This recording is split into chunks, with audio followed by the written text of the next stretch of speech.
ونحن على ذلك من الشاهدين والشاكرين والذاكرين والحمد لله رب العالمين. اللهم صل على محمد النبي الأمي وعلى آله وسلم تسليما. ميدوره مجبوره اے سید عالم، ميدوره مجبوره اے سید عالم، دیدار دکھاتے نہیں آواز سنا دو، دیدار دکھاتے نہیں آواز سنا دو. میں صورت یوسف کو نہیں چاہنے والا، میں صورت یوسف کو نہیں چاہنے والا، میں قیس کی مانند نہیں عاشق لیلا،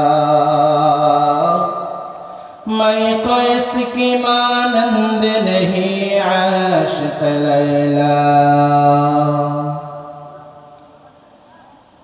মুহতারাম হাজিরিন, আল্লাহ পাক রব্বুল আলামিনের দরবারে লাখ কোটি শুকর এবং সুজুদ যে মহান রব্বুল আলামিন আমাদেরকে এইরকম একটি পবিত্র মজলিসে আসবার বসবার কিছু কথা শুনবার তৌফিক দান করেছেন। এই জন্য সকলেই রব্বে কারিমের দরবারে সকলেই দিল থেকে শুকরিয়া আদায় করি, পড়ি আলহামদুলিল্লাহ। মুহতারাম হাজিরিন, আমি আপনাদের সম্মুখে কোরআনুল কারীম থেকে একখানা আয়াত তেলাওয়াত করেছি এবং আল্লাহর হাবিব সাল্লাল্লাহু আলাইহি ওয়াসাল্লামের অসংখ্য অগণিত হাদিস থেকে ছোট্ট একখানা হাদিস তেলাওয়াত করেছি। আল্লাহ পাক রব্বুল আলামিন যদি তৌফিক দান করেন, তেলাওয়াতকৃত আয়াত এবং হাদিসকে সামনে রেখে মুখতাসরভাবে আপনাদের সম্মুখে কিছু কথা বলার চেষ্টা করব ইনশাআল্লাহ। আল্লাহ পাক রব্বুল আলামিন আমাদের সবাইকে, আমি অদমকে সহ আমলের নিয়তে বলা এবং আপনাদের সবাইকে আমলের নিয়তে শুনবার তৌফিক দান করুক, পড়ি আমিন। আমি আপনাদের সম্মুখে কোরআনুল কারীম থেকে একখানা আয়াত তেলাওয়াত করেছি। এই আয়াতের মধ্যে আল্লাহ পাক রব্বুল আলামিন আমাদেরকে একটা মেসেজ দিচ্ছে, হে মানুষ, তোমরা আমার মায়ার নবীর আদর্শটাকে গ্রহণ করে নাও। রহমাতুল লিল আলামিন মায়ার নবীর আদর্শটা কেমন ছিল? এত পরিমাণে সুন্দর ছিল, নবীর জীবনে জিন্দিগিতে একটা কোনোদিন মিথ্যা কথা বলে না। প্রমাণ আছে? কোনো ইহুদি বেঈমান কোনো কাফের দিতে পারবে? কেউ দিতে পারবে না। নবীজির জিন্দিগির মধ্যে কোনোদিন কোনো মিথ্যা কথা ছিল না। এবং কি নবীজিকে মানুষ কষ্ট দিয়েছে, কিন্তু নবীজি কাউকে কোনোদিন কষ্ট পর্যন্ত দেয় নাই, একটা গালিও কাউকে দেয় নাই। একের পর এক নবীজি কষ্ট সয়েছে। মক্কাতে রহমাতুল লিল আলামিন মায়ের নবী আমার যতদিন ছিলেন, ওই আবু জাহল, উতবা, শাইবা, মুগীরা কেউ আমার মায়ের নবীকে থাকতে দেয় নাই সুন্দরভাবে।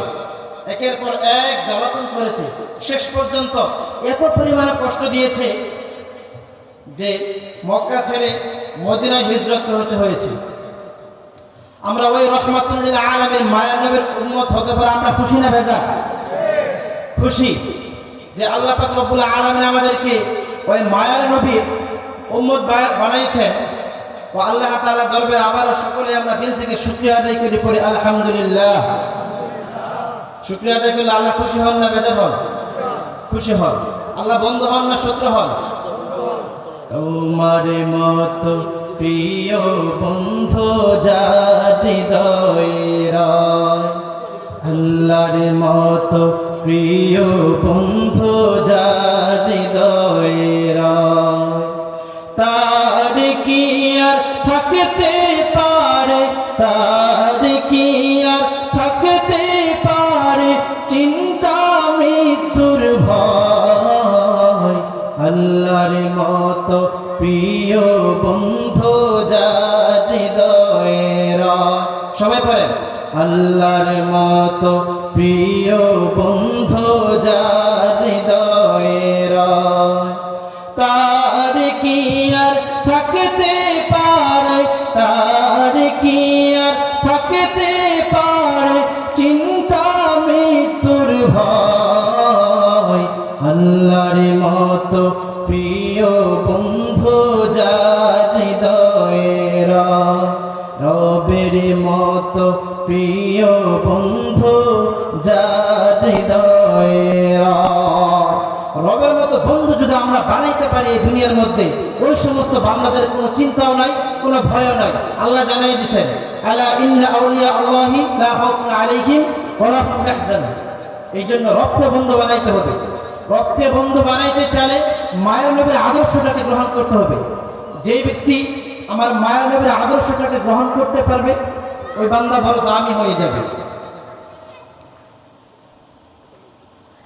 لقد كان لكم في رسول الله أسوة حسنة। আল্লাহ পাক রব্বুল আলামিন জানায় দেয় মানুষ, আমি আল্লাহ পাক রব্বুল আলামিন তোমাদের জন্য ওই মায়ের নবীর মাঝেই তো রেখে দিলাম উত্তম আদর্শ। আমার মায়ের নবীর আদর্শ গ্রহণ করে নাও। যেই বান্দা আমার মায়ের নবীর আদর্শটাকে গ্রহণ করে নেবে, ওই বান্দা দুনিয়ার মধ্যেও দামি হয়ে যাবে রে বাবা, আবার আখিরাতের মধ্যেও দামি হয়ে যাবে। যেই রকম ভাবে হযরত আবু বকর রাদিয়াল্লাহু আনহু, হযরত ওমর ফারুক আযম রাদিয়াল্লাহু আনহু, হযরত উসমান গনি রাদিয়াল্লাহু আনহু, হযরত আলী রাদিয়াল্লাহু আনহু আমার মায়ের নবীর আদর্শ গ্রহণ করার কারণে কি পরিমাণে দামি হয়ে গেছে রে বাবা। এত পরিমাণে দামি হয়েছে, আমার আল্লাহ পাক রব্বুল আলামিন খুশি হয়ে দুনিয়ার মধ্যেই তাদের জন্য জান্নাতের সার্টিফিকেট দিয়ে দিছে। আমার মায়ের নবীর আদর্শ এত পরিমাণে সুন্দর, যেই বান্দা আমার মায়ের নবীর আদর্শ গ্রহণ করে নেবে রে বাবা, ওই বান্দাই তো বড় দামি হয়ে যাবে। ওই বান্দার মতো বড় দামি এই দুনিয়ার মধ্যে কেউ হতে পারবে না। আমার মায়ের নবীর আদর্শ কি পরিমাণে সুন্দর ছিল রে বাবা। ওই আবু জাহল, উতবা, শাইবা, মুগীরা কি পর্যন্ত আমার নবীর প্রতি বিদ্বেষ ছিল, কিন্তু আমার মায়ের নবীর যখন কোরআন তেলাওয়াত করতেন, আমার মায়ের নবীর কোরআন তেলাওয়াত শোনার জন্য ওই বেঈমানেরা আবু জাহল, উতবা, শাইবা, মুগীরা মায়ের নবীর ঘরের পিছনে লাইনে লাইনে দাঁড়ায় যাইত।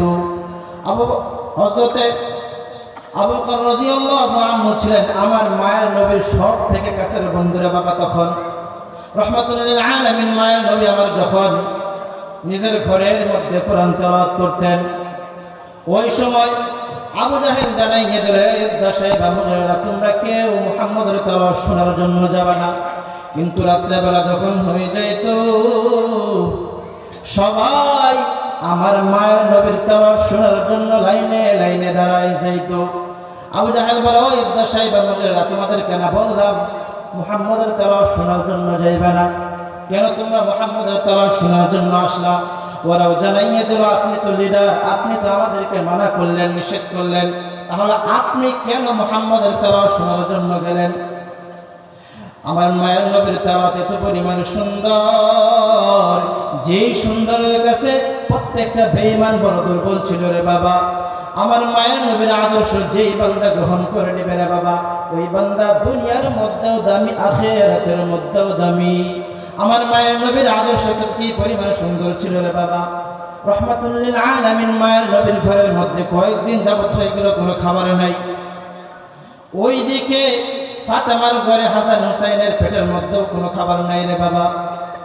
রাহমাতুল লিল আলামিন নবী আমার বড় পেরেশানির মধ্যে পড়ে গেলেন।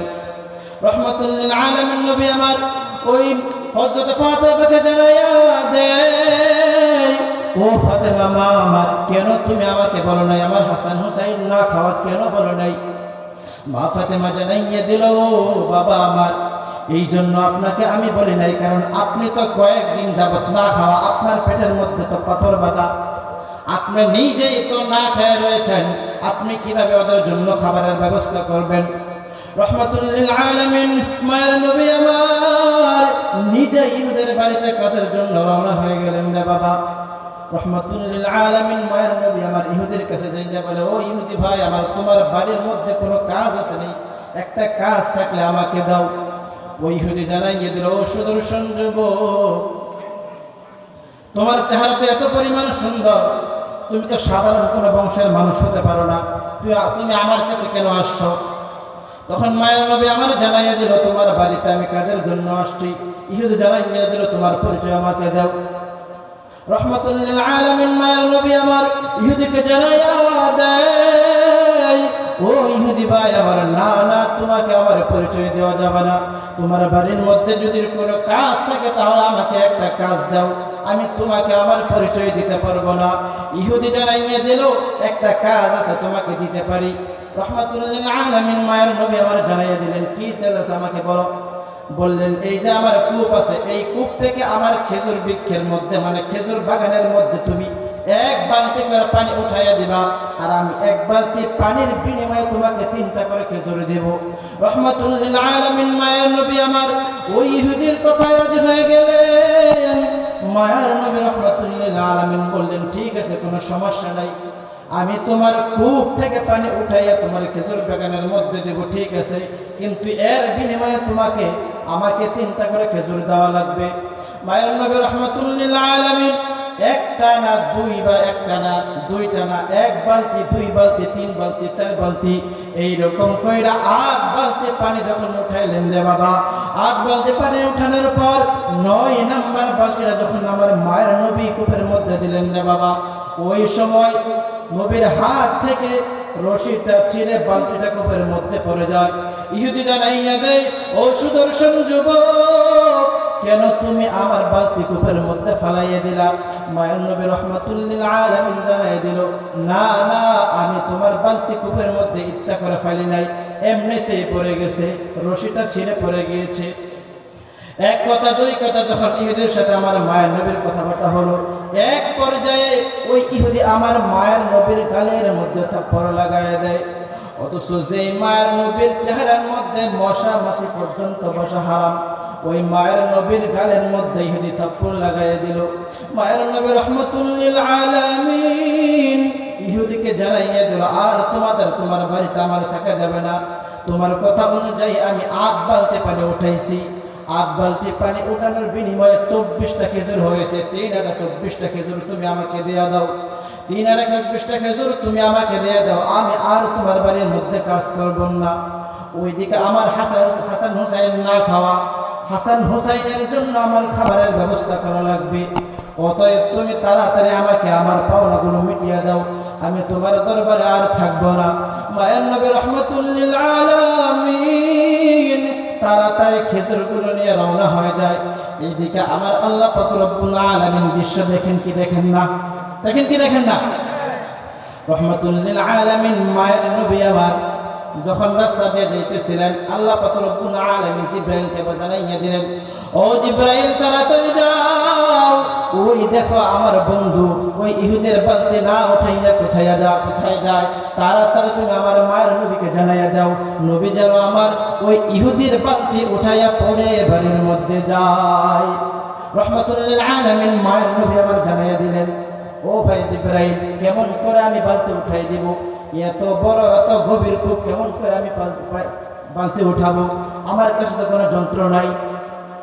মায়ের নবী রহমাতুল লিল আলামিন যখন এই কথা জানাইয়া দিলেন, তখন জিবরাইল বলতেছে, আপনার কোনো চিন্তা করা লাগবে না, আপনার কোনো টেনশন করা লাগবে না। আল্লাহ পাক রব্বুল আলামিন আমাকে সিস্টেম শিখাইয়া দিছে। কি সিস্টেম শিখাইয়া দিছে?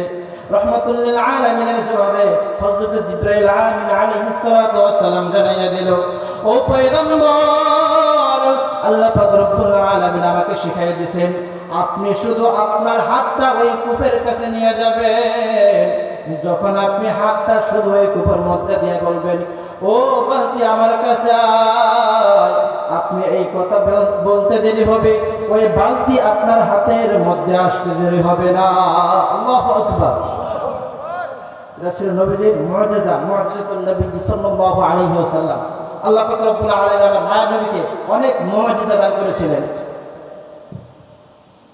রহমাতুল লিল আলামিন মায়ের নবী আমার কূপের কাছে যখন আসলেন, কূপের মধ্যে যখন হাতটা বাড়াইয়া বললেন, ও বালতি আমার কাছে আয়, মায়ের নবী বলতে দেরি হয়েছে আর বালতি নবীজির হাতে আসতে দেরি হয় না। এইদিকে এই দৃশ্য দেখে ওই ইহুদি বড় আশ্চর্যান্বিত হয়ে গেল। কেমন যুবক এই যুবক! আমি যখন তাকে থাপ্পড় মেরেছিলাম, এই যুবক আমাকে বলেছিল, তুমি যা আমার গালের মধ্যে থাপ্পড় লাগাইছো, তুমি যে আমার গালের মধ্যে থাপ্পড় লাগাইছো, তোমার হাতের মধ্যে ব্যথা পাইছো নি আমাকে জানাও। মায়ের নবী রহমাতুল্লিল আলামিনকে যখন ইহুদি থাপ্পড় দিয়েছিল, তখন আমার মায়ের নবী এই কথা বলেছিল, তুমি যে আমার গালের মধ্যে থাপ্পড় লাগাইছো, 3 দিন যাবত হয়ে গেল আমার পেটের মধ্যে কোনো খাবার নাই, আমার শরীরের গোস্তগুলো শুকাইয়া হাড্ডিগুলো বেড়ে গিয়েছে, তোমার হাতের মধ্যে ব্যথা পাইছো নি তুমি আমাকে জানাও। এই কথা তখন বলেছিল। এখন আবার আরেকটা আশ্চর্যজনক ঘটনা হয়ে গেল। কেমন করে এত বড় এত গভীর কূপ থেকে তিনি বালতি উঠাইলেন। ইহুদি যখন এই দৃশ্য দেখে, ইহুদি চোখ দিয়া কান্না করে আর পানি পড়ে যে কার গায়ের মধ্যে আমি হাত উঠাইলাম। ইহুদি যখন খবর নিয়ে দেখলেন এই যুবক সাধারণ কোনো যুবক নয়, এই যুবক তো হলো মায়ার নবী, যিনি হলেন রাহমাতুল লিল আলামিন। আল্লাহ পাক রব্বুল আলামিন জানিয়ে দেয়, ওমা আরসালনাকা ইল্লা রাহমাতাল লিল আলামিন। আল্লাহ পাক রব্বুল আলামিন জানিয়ে দেয়, ও মায়ের নবী আমার, আপনাকে আমি দুনিয়ার জন্য রহমত স্বরূপ বানাইছি। আমি আল্লাহ হলাম আলামিনের রব, আর আপনি হলেন আলামিনের জন্য রহমত। তো মায়ের নবী রাহমাতুল লিল আলামিন যখন বালতিটা উঠাইলেন, ইহুদি দেখে বড় আশ্চর্যান্বিত হয়ে গেল। ইহুদি যখন পরিচয় নিয়ে জানতে পারলো এটা দুনিয়ার আর কেউ নয়, ইনি হলেন শেষ নবী মুহাম্মদুর রাসূলুল্লাহ সাল্লাল্লাহু আলাইহি ওয়াসাল্লাম। ইহুদি যখন এই দৃশ্য দেখলো বড় আশ্চর্যান্বিত হয়ে গেল, এ কেমন আজীব মানুষ। আমি বললাম, আমি যখন থাপ্পড় মারলাম তখন আমাকে বললো যে তোমার হাতের মধ্যে ব্যথা পাইছো না আমাকে জানাও। এখন আবার হাতের মধ্যে রশি নাই, কোনো লাঠি নাই, কিচ্ছু নাই, হাতটা শুধু ধরলো কূপের মধ্যে, বালতি কেমন করে তার হাতের মধ্যে চলে আসে। তো সাধারণ কোনো মানুষ হতে পারে না। যখন খবর নিয়ে জানতে পারলো, দেখলেন ইনি হলেন শেষ নবী মুহাম্মদুর রাসূলুল্লাহ সাল্লাল্লাহু আলাইহি ওয়াসাল্লাম। ইহুদি যখন খবর নিয়ে আমার মায়ের নবীর কাছে গেল, মায়ের নবীর কাছে যাওয়ার আগে ইহুদির হাতটাকে একটা কূপ দিয়ে পর্যন্ত আলাদা করে ফেললো। কেমন করে মায়ের নবীর দরবারে ইহুদি যাইবে? কারণ উনি তো এমন কোনো সাধারণ নবী নয়, উনি এমন একজন নবী আল্লাহ পাক রব্বুল আলামিন যাকে না বানাইলে এই দুনিয়া সৃষ্টি করতো না, জিনার মাধ্যমে আল্লাহ পাক রব্বুল আলামিন এই পৃথিবী সৃষ্টি করলো। উনি হলেন এমন একজন নবী, উনার কাছে আমি ইহুদি যাইতে পারি না। যে হাত দিয়ে আমি ইহুদি তাকে থাপ্পড় মেরেছি, ওই হাত নিয়ে আমি আমার ওই মায়ের নবীর কাছে যাইতে পারবো না। ওই ইহুদি কি করলো? নিজের হাতটাকে কেটে তাড়াতাড়ি আমার মায়ের নবীর কাছে চলে গেল। রে বাবা, রাহমাতুল লিল আলামিন মায়ের নবীর দরবারে যখন গেল, রাহমাতুল লিল আলামিন মায়ের নবী আমার জানায়া দেয়, ওই ইহুদি ভাই আমার, তোমার হাতের এমন অবস্থা হলো কেন? এই অবস্থায় কেউ করে আমি করেছি। বলে কেন করেছ? ওই যে হাত আপনার গালের মধ্যে থাকছে, গালের মধ্যে থাপ্পড় লাগছে, ওই হাত কোনোদিন এমন ভাবে থাকতে পারে না। মায়ের নবী রাহমাতুল লিল আলামিন জানায়া দেয়, ও ইহুদি ভাই আমার, আমি তোমার জন্য দোয়া করব আর আমি তোমার হাত ঠিক করে দিব। আগে তুমি কালিমা পড়ে মুসলমান হয়ে যাও। সঙ্গে সঙ্গে ইহুদি কালিমা পড়ে মুসলমান হয়ে যায়। রাহমাতুল লিল আলামিন মায়ের নবী আমার সুন্দর করে মুখ থেকে ফুটন মুবারক নিয়ে কবজের মধ্যে সুন্দর করে হাতটা লাগায় মেসেজ করে দিলাম, আবার হাতটা সুন্দরভাবে আগের মতো জোড়া লাইগা যায়। আমার মায়ের নবীর আদর্শ কি পরিমাণ সুন্দর! এই সুন্দরের কারণেই তো ওই ইহুদি ধর্ম ত্যাগ করে আমার মায়ের নবীর আদর্শের কারণে আমার মায়ের নবীর কাছে যাইয়া কালিমা পড়ে মুসলমান হয়ে গেল। কালিমা পড়ে মুসলমান হয়ে জান্নাতে প্রতীক হয়ে গেল। এই জন্য আমার মায়ের নবী রাহমাতুল লিল আলামিন এত পরিমাণ আপনার আদর্শটা সুন্দর ছিল। মক্কার জিন্দিগিতে নবী যখন নবুয়ত লাভ করে নাই, তখন তারা নবীদের আদর্শের কারণে, সুন্দর আদর্শের কারণে তাকে আল আমিন বলে উপাধি দিয়েছিল। কিন্তু আমার মায়ের নবী যখন তাদেরকে দিনে দাওয়াত দিতে শুরু করে দিলেন, ওই বেঈমানরা, ওই আবু জাহেল, উতবা, সাইবা, মুগিরারা জানাইয়ে দিল মুহাম্মদ হলো একটা জাদুকর। নাউযুবিল্লাহ, মুহাম্মদ হলো একটা জাদুকর। তারা জানাইয়ে দিল। আমার নবী কি জাদুকর ছিলেন? না, আমার নবী জাদুকর ছিলেন না। ওই মায়ের নবী রাহমাতুল লিল আলামিন আদর্শ গ্রহণ করে হযরতে ওমর রাদিয়াল্লাহু আনহু কি পরিমাণে দামি হয়ে গেল রে বাবা। হযরত ওমর রাদিয়াল্লাহু আনহু আবু জাহেল, উতবা, সাইবা, মুগিরা হযরত ওমরকে জানিয়ে দেয় যখন ইসলাম গ্রহণ করে নাই, কে আনতে পারবা ওই মুহাম্মদের কল্লাটা? হযরত ওমর দাঁড়াইয়া যায়, আমি আনতে পারবো ওই মুহাম্মদের কল্লাটা, আমি ওমর আনতে পারবো। মায়ের নবী রাহমাতুল লিল আলামিন যাওয়ার পথে প্রতিমধ্যে যখন তার বোন ফাতেমার কণ্ঠে কোরআনের আওয়াজ শোনার পর আমার মায়ের নবীর জন্য বড় পাগল পারা হয়ে যায়। মায়ের নবীর জন্য বড় পাগল পারা হয়ে আমার মায়ের নবীর কাছে যখন আসে, আমার মায়ের নবী রাহমাতুল লিল আলামিন 11 জন সাহাবাকে নিয়ে তাদেরকে বয়ান দিচ্ছিলেন। সাহাবারা বলতেছে, ইয়া রাসূলুল্লাহ, ওই যে ওমর আসতেছে তরবারি নিয়ে আপনার গর্দানটাকে উড়িয়ে দেবে, আপনি ঘরের ভিতরে থাকেন, আমরা বাইরে দাঁড়িয়ে থাকি। মায়ের নবী রাহমাতুল লিল আলামিন সাহাবীদেরকে জানাইয়া দিল, না না না, ওমর আমাকে মারার জন্য আসে না, আমি তাহাজ্জুদের মধ্যে উমরের জন্য দোয়া করেছি, উমরকে যেন আল্লাহ পাক রব্বুল আলামিন ইসলামের ছায়াতলে আশ্রয় দেন। উমর আমার কাছে আসতেছে ইসলাম গ্রহণ করার জন্য, অতএব তোমরা পথটা খুলে দাও, রাস্তাটা খুলে দাও, উমর যেন আমার কাছে সুন্দর করে কালিমাটা পড়তে পারে। হযরত ওমর মায়ের নবী রাহমাতুল লিল আলামিনের কাছে আসলেন, আয়েশা বলতেছে, ইয়া রাসূলুল্লাহ, আগে আমাকে কালিমা পড়াইয়া দেন। হযরত ওমর ফারুক আযম রাদিয়াল্লাহু আনহুকে আমার মায়ের নবী রাহমাতুল লিল আলামিন কালিমা পড়াইয়া মুসলমান বানায় দেয়। হযরত ওমর জানায় দেয়, ও পয়গম্বর আমার, ওই আবু জাহেল, উতবা, সাইবা, মুগিরা আমাকে আপনাকে মারার জন্য পাঠাইছে, কিন্তু না না না, আমি উমর আপনাকে মারতে পারি না, আপনি আমাকে তাড়াতাড়ি কালিমা পড়ে মুসলমান বানিয়ে দেন। এত পরিমাণে সুন্দর ছিল রে বাবা আমার মায়ার নবীর আদর্শ। ও কিলোমিটার মানুষ, তোমরা যদি আমার মায়ার নবীর আদর্শটাকে গ্রহণ করতে পারো রে বাবা, এই দুনিয়ার মধ্যে তোমরাও দামি হয়ে যাবা। যেই রকম ভাবে হযরত আবু বকর বড় দামি হয়েছিল, যেই রকম ভাবে হযরত ওমর ফারুক আযম বড় দামি হয়েছিল, যেই রকম ভাবে হযরত উসমান বড় দামি হয়েছিল, যেই রকম ভাবে হযরত আলী রাদিয়াল্লাহু আনহু বড় দামি হয়েছিল। কেমন দামি হয়েছিল?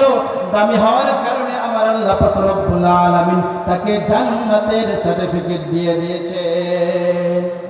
আতিনা ফি দার দুনিয়ানা হাসান, আতিনা ফি দার আতবানা হাসান, ইয়া গিয়াসাল মুস্তাগীথিন ইহদিনা লিফতিখারা বিল উলুমি ওয়াল গিনা।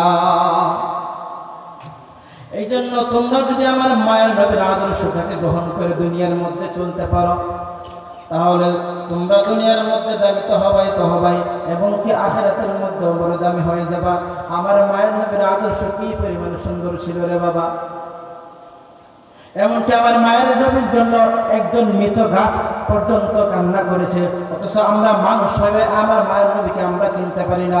ওই মৃত খাতের গাছ, যে মৃত খাতের গাছের মধ্যে হেলান দিয়ে আমার মায়ের নবী সুন্দর করে, যখন মসজিদে নববীর মধ্যে কোনো মেম্বার ছিল না, ওই মৃত খেজুর গাছের মধ্যে হেলান দিয়ে আমার মায়ের নবী খুতবা দিতেন। যখন মসজিদে নববীর মধ্যে মেম্বার হয়ে গেল রে বাবা, মসজিদে নববীর মধ্যে মেম্বার হয়ে যাওয়ার পর যখন আমার মায়ের নবী প্রথম যখন ওই মেম্বারের মধ্যে খুতবা দেওয়ার জন্য দাঁড়াইলেন, খুতবা দেওয়ার জন্য দাঁড়ানোর পর নবী কেন যেন কার যেন কান্নার আওয়াজ শুনতে পায়। মায়ের নবী রাহমাতুল লিল আলামিন সাহাবাদেরকে জানাইয়া দিল, ও সাহাবা আমার, তোমাদের মধ্যে কে কান্না করে? আমি তো কান্নার আওয়াজ পাইতেছি। সাহাবা একরাম জানাইয়া দিল, ও পয়গম্বর, আমাদের মধ্যে তো কেউ কান্না করে না, আমরা তো আপনাকে দেখে কান্না করতে পারি না, কারণ আপনার চেহারা যখন আমরা দেখি আমাদের চেহারার মধ্যে আর কোনো কান্না থাকতে পারে না। আপনার চেহারা যখন আমরা দেখি তখন আমাদের চেহারার মধ্যে একটা সুন্দর আলো আলো ভাব চলে আসে। আপনাকে দেখে আমরা কেউ কান্না করতে পারি না, বলে তাহলে কে কান্না করে? মায়ের নবী রাহমাতুল লিল আলামিন সাহাবীদেরকে জানাইয়ে দিল, আমি বুঝতে পেরেছি কে কান্না করে। বলে আমার জন্য আমার ওই মৃত খেজুর গাছ কান্না করতেছে। আল্লাহু আকবার! কি পরিমাণে আমার নবীজিকে ভালোবেসেছেন। এই জন্য মায়ের নবী রাহমাতুল লিল আলামিন বলেছেন হাদিসের মধ্যে, লা ইউমিনু আহাদুকুম হাত্তা ইয়াকুনা হাওয়াহু তাবাআন লিমা জিতু বিহি, যে তোমরা ততক্ষণ পর্যন্ত মুমিন হতে পারবে না, পরিপূর্ণ ঈমানদার হতে পারবে না, যতক্ষণ পর্যন্ত আমি নবীর আনিত নবী যে দিনটা আমাদের মাঝে দিয়ে গেছেন, এই দিনের উপর যতক্ষণ পর্যন্ত আমরা পাকাপোক্ত না হইতে পারবো, ততক্ষণ পর্যন্ত আমরা পরিপূর্ণ ঈমানদার হতে পারবো না। এই জন্য ঈমানদার হতে হলে, পরিপূর্ণ ঈমানদার হতে হলে আমার মায়া নবীর আদর্শটাকে গ্রহণ করতে হবে। যেই বান্দা আমার মায়া নবীর আদর্শটাকে গ্রহণ করে নেবে, ওই বান্দা দুনিয়ার মধ্যেও দামি, আখিরাতের মধ্যেও দামি। এই জন্য আমার নবীর আদর্শটাকে ফলো করবেন তো ইনশাআল্লাহ। আল্লাহ পাক রব্বুল আলামিন আমাদের সবাইকে আমার মায়া নবীর আদর্শটাকে গ্রহণ করে দুনিয়া থেকে ঈমান নিয়ে বিদায় হওয়ার তৌফিক দান করুন। বলে আমিন। ওয়া আখিরু দাওয়ানা আলহামদুলিল্লাহ।